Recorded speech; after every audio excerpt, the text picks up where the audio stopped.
नमस्ते बच्चों आज की तासिका में हम जिस पाठ का अध्ययन करने वाले हैं उस पाठ से हमें बहुत ही महत्वपूर्ण सीख मिलती है। देखो बच्चों, हर एक मनुष्य का रंग रूप अलग होता है।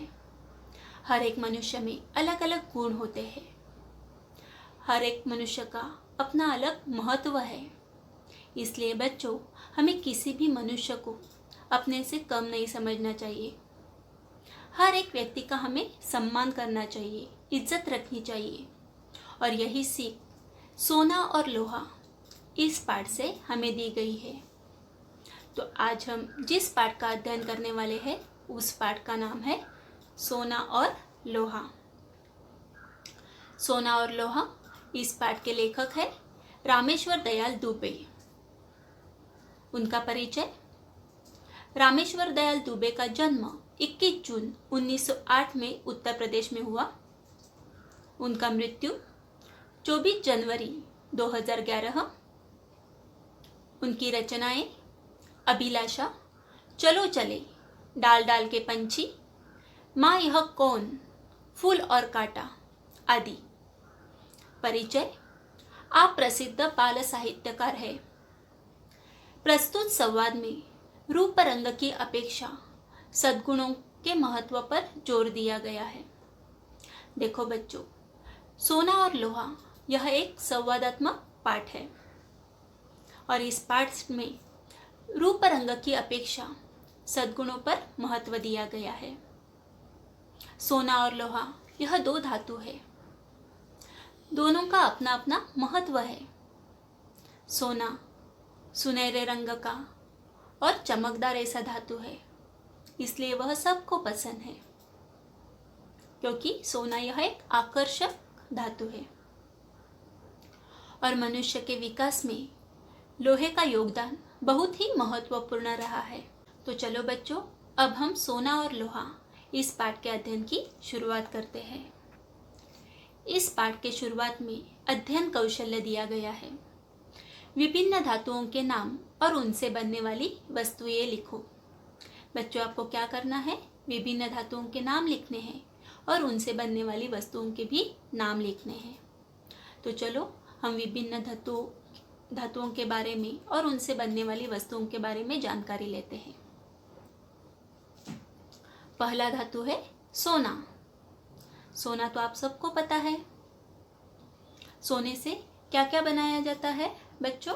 तो सोने से गहने बनाए जाते हैं।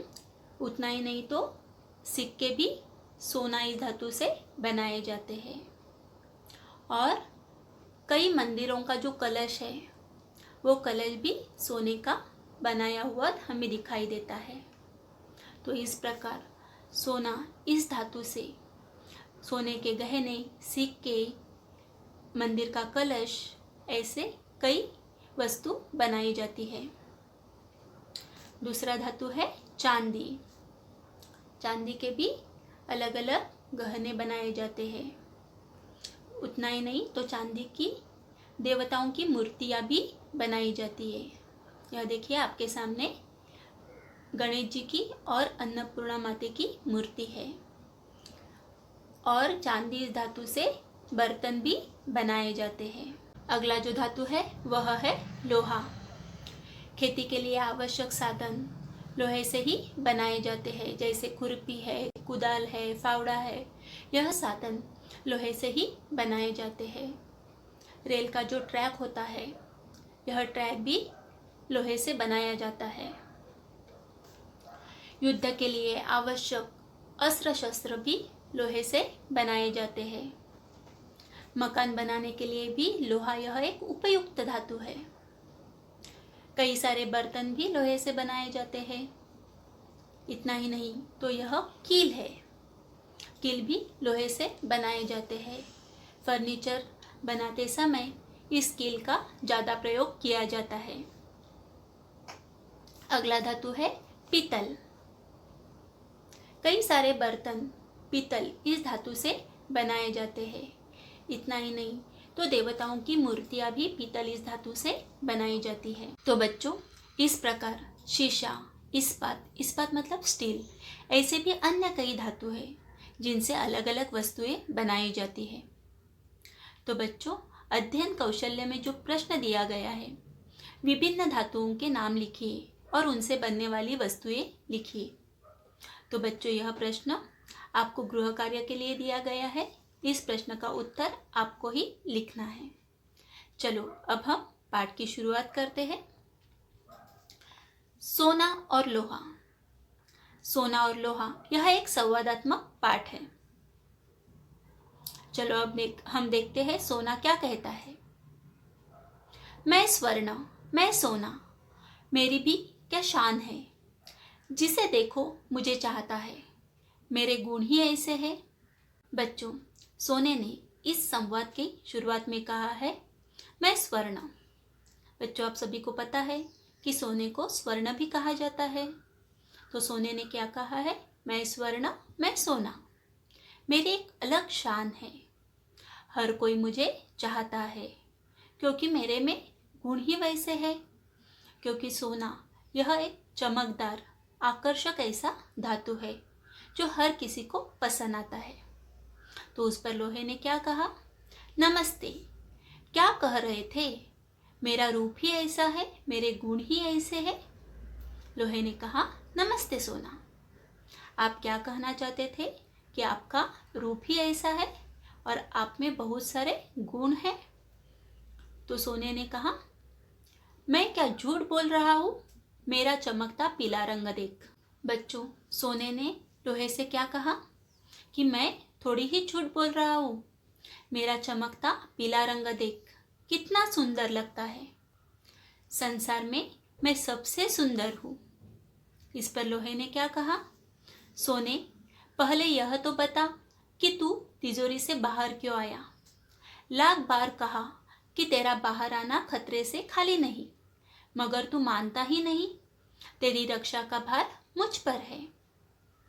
अभी देखो बच्चों, लोहा सोने को डांट रहा है कि सोने, पहले यह बता कि तू तिजोरी से बाहर क्यों आया।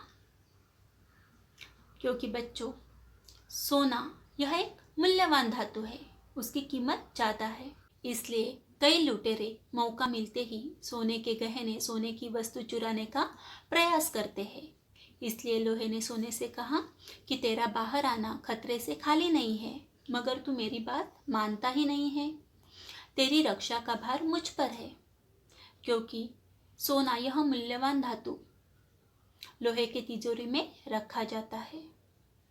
तो इस पर सोने ने क्या कहा, राजा की रक्षा उसके नौकर चाकर करते ही है। देखो, सोना इस धातु को कितना घमंड है।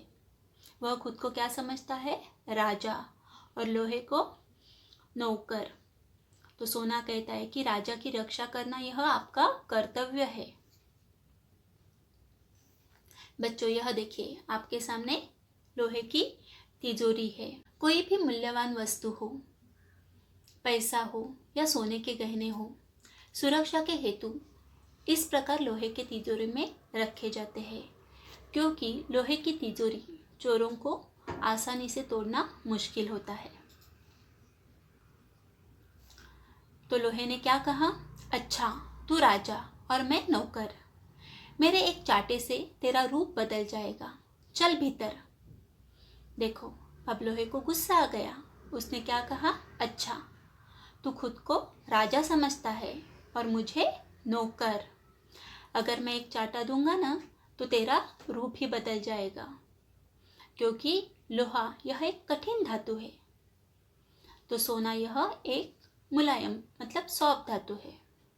अगर लोहे का एक हथौड़ा सोने पर पड़ता है तो उसका पूरा रूप ही बदल जाएगा।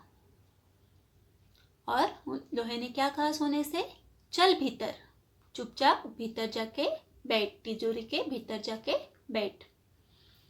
उस पर सोने ने क्या कहा, भले ही तुम मुझसे बड़े हो, मगर मुझे डांटने का तुम्हें कोई अधिकार नहीं। मेरे 10 ग्राम का मूल्य 25,000, तो तुम 25-30 रुपयों में किलो के हो। देखो, सोने ने क्या कहा लोहे से, भले ही तुम मुझसे बड़े हो, मगर मुझे डांटने का तुम्हें कोई अधिकार नहीं है, क्योंकि मेरा मूल्य तुझसे बहुत ज़्यादा है। मेरे सिर्फ 10 ग्राम का मूल्य 25,000 है। अब तो बच्चों यह मूल्य 50,000 तक जा पहुंचा है। अब 10 ग्राम सोने का मूल्य 50,000 हुआ है। और सोने ने क्या कहा कि तुम तो 25-30 रुपयों में किलो के हो, मतलब 25-30 रुपये में 1 किलो लोहा आता है। तो तेरा मूल्य इतना कम है और मेरा मूल्य कितना है? 25,000 10 ग्राम का। उस पर लोहे ने कहा, रुपयों में किसी वस्तु का मूल्य लगाना व्यर्थ है। देखना यह चाहिए कि कौन कितना उपयोगी है। सोने से पेट नहीं भरता, मैं सबका हाथ बटाता हूँ। बच्चों, लोहे ने सोने से क्या कहा कि रुपयों में किसी वस्तु का मूल्य लगाना व्यर्थ है, मतलब किसी भी वस्तु का मूल्य हमें रुपयों में नहीं लगाना चाहिए। देखना यह चाहिए कि कौन कितना उपयोगी है। सोने से पेट नहीं भरता, क्योंकि सोना इस धातु से बनाए हुए गहने सिर्फ लोग दिखावे के लिए या सुंदर दिखने के लिए पहनते हैं, लेकिन इससे तो पेट नहीं भरता है। लेकिन मैं सबका हाथ बटाता हूँ, किसान हो, मजदूर हो या धनिक हो, सबके विकास में मेरा महत्वपूर्ण योगदान है। इस पर सोने ने कहा, अरे लोहे से कैसे पेट भरता है? सोना सोचने लगा कि अरे लोहे से थोड़ी पेट भरता है। तो इस पर लोहे ने क्या जवाब दिया, मैं अगर ना रहूं तो किससे बनेगा फावड़ा, कुदाल, खुरपी। मकान बनाना हो तो लोहा चाहिए। युद्ध में लोहे के ही अस्त्र शस्त्र काम देते हैं। कोई बड़ा काम करना हो लोहे के बिना हो ही नहीं सकता। रोटियां भी लोहे के तवे पर ही सेकी जाती है। सभी कुछ लोहे से बनता है।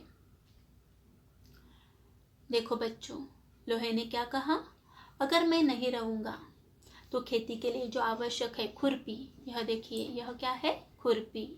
घास छीलने के लिए इस खुरपी का उपयोग किया जाता है। यह है कुदाल। मिट्टी खोदने के लिए कुदाल का उपयोग किया जाता है। और यह है फावड़ा।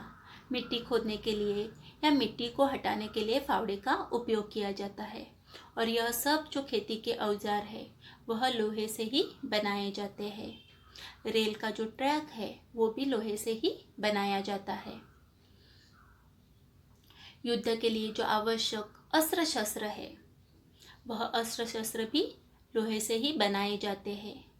मकान बनाना हो तो मकान में भी लोहे का ज़्यादा से ज़्यादा उपयोग किया जाता है। कई सारे बर्तन भी लोहे से बनाए जाते हैं। हम जो रोटियां खाते हैं वो रोटियां भी लोहे के तवे पर सेकी जाती है। और यह है कील। ये भी लोहे से बनाए जाते हैं, जिसका फर्नीचर करते समय ज़्यादा से ज़्यादा उपयोग किया जाता है। तो ऐसा यह लोहा बहुत ही महत्वपूर्ण धातु है। तो सोने ने क्या कहा, अंगूठी, माला, बाली लोहे से नहीं बनते। उसके लिए मेरी ही तलाश होती है। मैं राजा, महाराजाओं, धनिकों का प्यारा हूँ। मैं ऊंची जगह रहता हूँ, नीचे नहीं उतरता। सोने ने क्या कहा, इतनी सारी वस्तु लोहे से बनती है, लेकिन जो अंगूठी है, माला है, बाली यह एक कान का आभूषण है, यह तो लोहे से नहीं बनते हैं। और यह बनाने के लिए मेरी ही तलाश होती है। मैं राजा, महाराजाओं, धनिकों का, धनिक मतलब धनवान, श्रीमंत लोग का प्यारा हूँ। मैं ऊंची जगह रहता हूँ। इसका अर्थ मैं महाराजाओं, धनिकों के महल में रहता हूँ, उनके तिजोरी में रहता हूँ। मैं नीचे नहीं उतरता। इस पर लोहे ने कहा, तू राजाओं, धनिकों का प्यारा है, मैं किसानों, मजदूरों का प्यारा हूँ। लोहे ने कहा, तू अमीरों का, राजाओं का, धनिकों का प्यारा है, लेकिन मैं किसानों का और मजदूरों का प्यारा हूँ। गरीबों की सेवा करने में मुझे सुख मिलता है। राजाओं के दिन लग गए, अब तो श्रमिकों के दिन हैं। लोहे ने कहा कि मुझे गरीबों की सेवा करना अच्छा लगता है और उसी में मुझे सुख मिलता है। अब राजाओं के दिन लद गए मतलब दिन बीत गए। अब सब जनता एक समान है, अब कोई भी राजा महाराजा नहीं है, अभी राजाओं के दिन बीत गए हैं और अब तो श्रमिकों के दिन आ गए हैं। देखो बच्चों, आपने पिछली साल एक पाठ पढ़ा था गणाधन, इसमें भी आपको परिश्रम का महत्व बताया गया था। अगर आप मेहनत करते हो तो उसका अच्छा फल अवश्य ही आपको मिलता है। तो लोहे ने बता दिया कि अब तो श्रमिकों के दिन हैं, जो मेहनत करता है उसी के अभी अच्छे दिन हैं। तो सोने ने कहा, मुझसे तो मेहनत नहीं होती, मैं तो आराम से रहता आया हूँ और रहना चाहूँगा। सोने ने क्या कहा, मुझसे तो मेहनत होती ही नहीं है, मैं तो पहले से ही आराम से रहता हुआ आया हूँ और आगे भी मैं वैसे ही रहना चाहता हूँ। उस पर लोहे ने कहा, आराम हराम है, श्रम में ही जीवन की सफलता है। तुमने देखा है मैं कितना काम करता हूँ। लोहे ने देखो बच्चों कितनी महत्वपूर्ण सीख दी है इस पाठ में कि आराम हराम है, आराम करना अच्छी बात नहीं है, श्रम में ही जीवन की सफलता है। अगर हम मेहनत करते हैं, श्रम करते हैं तो अवश्य ही हमारा जीवन सफल होता है, हमें जीवन में सफलता मिलती है और उसका अच्छा ही फल हमें मिलता है। और लोहे ने कहा, तुमने देखा है सोने कि मैं कितना काम करता हूँ, मैं कल कारखानों में दिन रात काम करता हूँ, जो काम करेंगे उन्हीं का सम्मान होगा। लोहे ने सोने से क्या कहा कि मैं दिन रात कारखानों में काम करता हूँ, किसानों के खेत में काम करता हूँ, मजदूरों के साथ काम करता हूँ और जो काम करेंगे उन्हीं का सम्मान होता है। तो उस पर सोने ने क्या कहा, तो मेरा अब क्या होगा दादा, मुझे घबराहट हो रही है। देखो बच्चों, सोना पहले खुद को क्या समझता था, राजा, और लोहे को नौकर समझता था, लेकिन अब उसकी घमंड उतर गई है और वह लोहे को दादा कहने लगा है कि दादा अब मेरा क्या होगा, मुझे घबराहट हो रही है। उस पर लोहे ने कहा, तू डाल डाल मैं पात पात, डर मत सोने, मैं सदा तेरी रक्षा करता आया हूँ। तू डाल डाल मैं पात पात, इसका अर्थ है, यह एक कहावत है, इसका अर्थ कि लोहे ने सोने से कहा है कि तू निपुण है लेकिन मैं तुझसे भी ज़्यादा निपुण हूँ, तू डर मत, मैं सदा तेरी रक्षा करता आया हूँ और आगे भी करूँगा, मगर अब तू घमंड करना छोड़ दे। देखो अवश्य ही सोना यह अच्छा धातु है, लेकिन लोहे ने क्या कहा है उसे कि तू निपुण है लेकिन मैं तुझसे भी ज़्यादा निपुण हूँ और मैंने आज तक तेरी रक्षा की है और आगे भी मैं तेरी रक्षा करूँगा, मगर अब तू अपना घमंड करना छोड़ दे। उस पर सोने ने कहा, छोड़ दूंगा भैया, मगर मेरी रक्षा करना। देखो कितना सोने का घमंड उतर गया है, वह लोहे को दादा कहने लगा है, भैया कहने लगा है और लोहे को कह रहा है कि मैं मेरी घमंड छोड़ दूंगा लेकिन तू मेरी रक्षा करना। इस पर लोहे ने क्या कहा, अच्छा अच्छा, तू मेरा छोटा भाई है ना, चल भीतर चल, बिना पूछे बाहर मत आना। तो लोहे ने कहा, अच्छा अच्छा, मतलब मैं तेरी अवश्य ही रक्षा करूँगा, तू जो मेरा छोटा भाई है, अब चल भीतर चल, मतलब तिजोरी के अंदर जा और बिना पूछे बाहर मत आना, क्योंकि तेरा बाहर आना खतरे से खाली नहीं है। तो बच्चों इस प्रकार सोना यह मूल्यवान धातु है, लेकिन उसकी रक्षा कौन करता है, लोहा। तो बच्चों सोना और लोहा, इस पाठ से हमें क्या सीख मिलती है कि रंग रूप की अपेक्षा हमें सद्गुणों को ज़्यादा महत्व देना चाहिए।